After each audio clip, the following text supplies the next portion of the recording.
Welcome to the True Crime Never Sleeps podcast. I am your host, Larry Lace.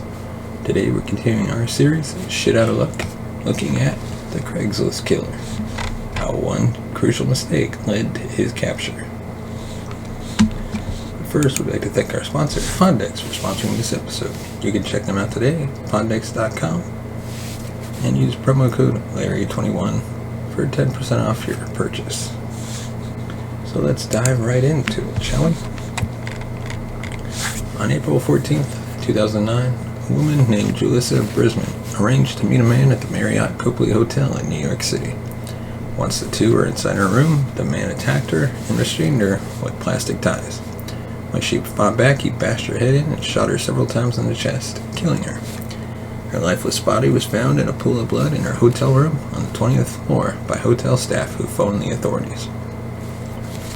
Police arrived and found a purse containing Julissa's identification and cell phone. She had a missed call from a woman named Beth. Beth informed the authorities she arranged meetings between Julissa and her clients. She had a 10 p.m. appointment that very night with a man who called himself Andy M. Beth gave the police the man's phone number and email address. 2 days after Julissa's murder, an exotic dancer was attacked and robbed at the Holiday Inn Express in Warwick, Rhode Island. Investigators remembered a similar incident that had occurred on April 10th. Tricia Leffler was held at gunpoint and robbed at the Westin Copley Place Hotel in Boston. All three women had something in common. They all placed ads on Craigslist offering massages and lap dances, and all three had arranged to meet the man who would later be referred to as the Craigslist Killer. When investigators realized all three women had been bound with plastic ties, gagged, and robbed in hotels after placing ads on Craigslist, they knew the attacks were connected to the same man, Andy M. Investigators retained surveillance footage of a tall, clean-cut man with blonde hair at all three hotels around the same time as the attack. He was wearing a brown leather jacket, brown leather shoes, and a New York Yankees hat. The woman who was robbed at the Holiday Inn Express refused to cooperate with the investigation. However, Tricia confirmed the man in the footage was the same man who had robbed her 4 days before killing Julissa. The images were released to the public, and within days, authorities received over 150 tips. However, it wasn't the tips that led them to the perpetrator. It was the perpetrator himself. Investigators discovered that the man who had replied to the Craigslist ads had used two different prepaid disposable phones. However, the Craigslist killer had made one crucial mistake. He used his own computer. The IP address of the man who had responded to the ads was registered to a man named Philip Markoff. Philip Markoff came from a broken home. His father, Richard, a dentist, was rarely in the picture. Philip was raised by his mother, Susan Hayes, and her second husband, Gary Carroll, a banker. Philip excelled in high school. He was on the honor roll and a member of many extracurricular activities such as the golf and bowling teams. Philip met Megan McAllister in 2005 while volunteering at the Albany Medical Center, and the couple soon became engaged. He graduated from SUNY Albany in 2007 and began attending Boston University School of Medicine to fulfill his dreams of becoming a doctor. On paper, Philip seemed to be the perfect man. Easy on the eyes, intelligent, prospective doctor who volunteered his time to help others. But in reality, he was an unemployed man with a gambling addiction, living a double life as the Craigslist Killer. Philip's MO was to scour Craigslist ads by women who offered massages and lap dances for money. He would respond to the ads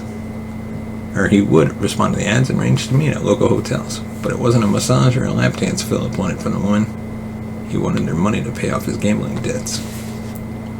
After waiting for Philip and Megan to leave their Quincy, Massachusetts home for an errand, investigators entered the apartment with a warrant and found an insurmountable amount of evidence linking Philip to the crimes. A New York driver's license belonging to a man named Andrew Miller was discovered. Philip's alias was Andy M., along with 60 plastic ties and 16 pairs of panties believed to have belonged to the victims hidden beneath the couple's bed. The most damning evidence was the discovery of the 9mm semi-automatic handgun used to murder Julissa. Found in a hollowed out book, the bullets were taped to the back of the dryer.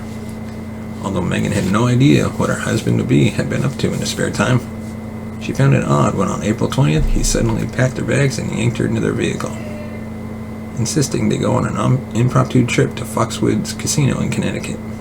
It was too late. Investigators had been watching Philip for days. He was arrested during a traffic stop and charged with the armed robbery, kidnapping, and murder of Julissa Brisman. At first, Megan defended her fiancé, stating he was, quote, a beautiful person inside and out, and could not hurt a fly. She said it was not possible for Philip to have been the perpetrator. I mean, we're in the apartment 24/7. He doesn't have a life because he's in medical school. But with the overwhelming amount of evidence against Philip, Megan could not deny the truth. A week later, she walked into Nashua Street Jail in Boston and told him their impending marriage was off. She said it would be a long time before they would see each other again, if ever. On August 15th, 2010, Philip committed suicide while in prison, awaiting trial. He swallowed a wad of toilet paper, covered his head with a plastic bag, and cut several arteries with a homemade razor he had fashioned from a pen. Written on the walls of his jail cell was Megan in his blood. It would have been the ex-couple's first wedding anniversary. Thank you for listening to this episode of the True Crime Never Sleeps podcast. Let us know your thoughts on this disgusting man known as the Craigslist Killer. Leave your comments, thoughts, suggestions for future episodes of Shit Out of Luck in the comment section below. And as always, you can find us on social media. Just search True Crime Never Sleeps podcast on Facebook and Instagram, and True Crime NS on Twitter. And before we go, we got one more segment we'd like to cover, known as the pawndex segment. Today's question comes from the True Crime deck of pawndex, available in their digital app.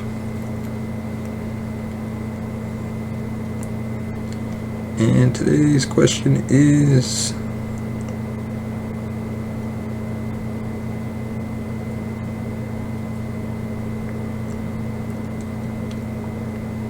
who was the most ruthless serial killer in your opinion, and why?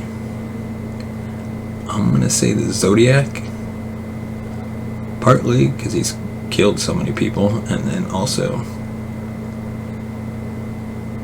he sent all those letters to the police, the newspapers, and he still got away with it. And after he sent those letters, he still committed crimes because he knew he was going to get away. So I think that's kind of ruthless. Let us know your thoughts about who do you think is the most ruthless serial killer in history. Let us know in the comments section below. And as always, thanks for watching. We'll see you next time.